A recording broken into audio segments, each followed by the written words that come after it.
Hey everybody.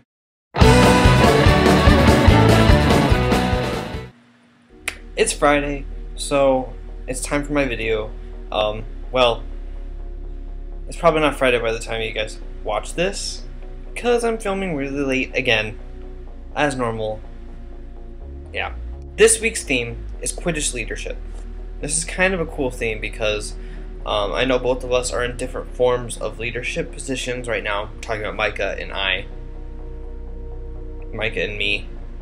English major fail. Micah, obviously, from her video on Monday, she is in charge of the whole team.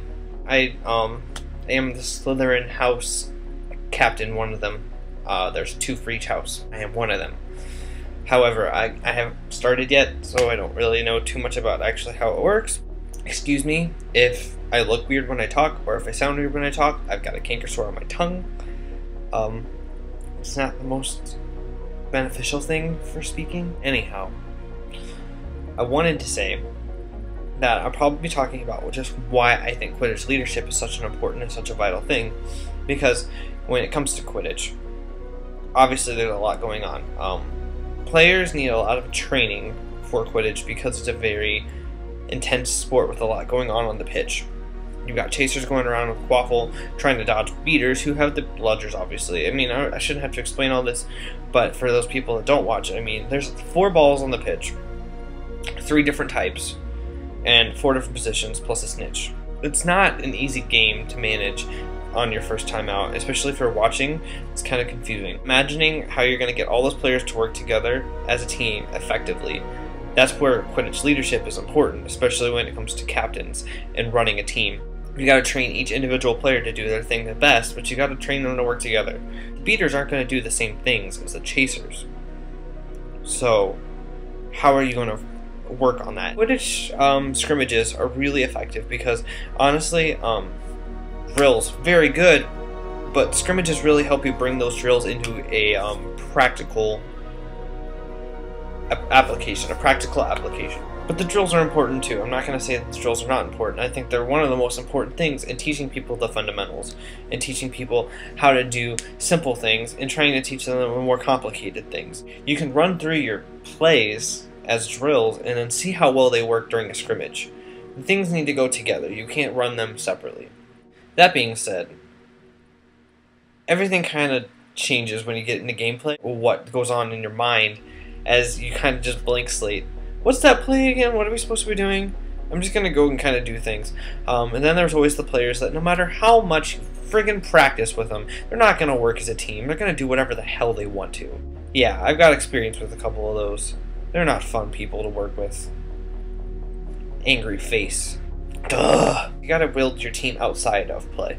If your team isn't friends with each other, what makes you think that they're going to work together in any practice, at any drill, at any scrimmage, at any match?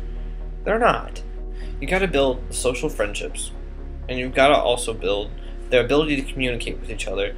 And the only way to learn how to communicate with each other is to know each other. Because you can say one thing to somebody, and you know that they're not going to get it, just based on the way that you said it. However, if you know that person, you're going to know how to get around that. That's what being a friend is, and that's also what being a good teammate is.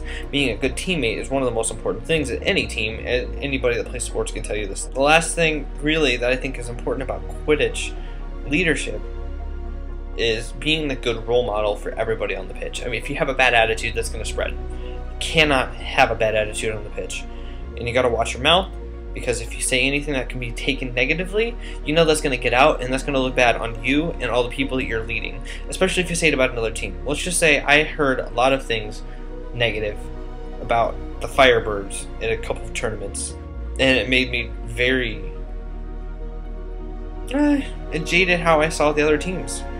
I was like, that's really disrespectful, and that does not look good on you guys. Sorry. I don't really want to talk to you guys, and I don't want to be associated with you. I can't believe that you guys think that you're that much better than us. And the best part is we usually get out there and at least play really well, keep the scores close. Didn't happen with one team. You got to be a good role model as a figure of Quidditch leadership on your team and to other teams. There's not enough unity on the IQA, in my opinion. There's a lot of hate between, no, I guess I wouldn't say hate, there's a lot of contention between some teams, and that doesn't help our league as we're trying to grow. Not that old, and for us to already have this many problems with each other,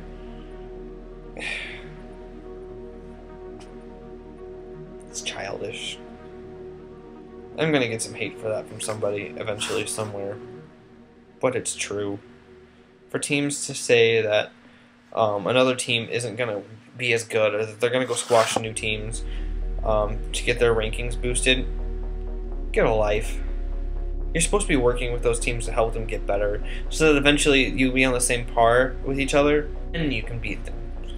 If that's what you want to believe. I don't think you should believe that. You should just work with them and make them better, so that eventually they can play to whatever your level of standard would be. It just needs to be about cooperation. This video is really long already, so I just want to say thank you to everybody that subscribed this week. I really appreciate everybody kind of spreading the word. I've heard a lot of people talking about how they're spreading the word, and that's great, because, I mean, we're not going to get anywhere without the followers telling everybody things. That goes to the followers on Tumblr too. You guys are fantastic, and I just really want to make sure that's clear, because it's true. Very true. That's all I really have to say. I mean, actually, that's not all I have to say. I could say a lot more, but this video is going on. It's probably 7 minutes long. It's 9 minutes on the recording, so plus it's late. We still have Tuesday, Wednesday, and Thursday open for vloggers if you want to join. It'd be awesome to have some other people from the LGBT community or a straight ally. Anybody from any other region than the Midwest. I really want to get some more perspectives, more people from all over, so that we can get a lot of different perspectives and have a lot of fun with each other, make the channel more lively. So thank you for watching. Love you guys. See you next Friday. Bye.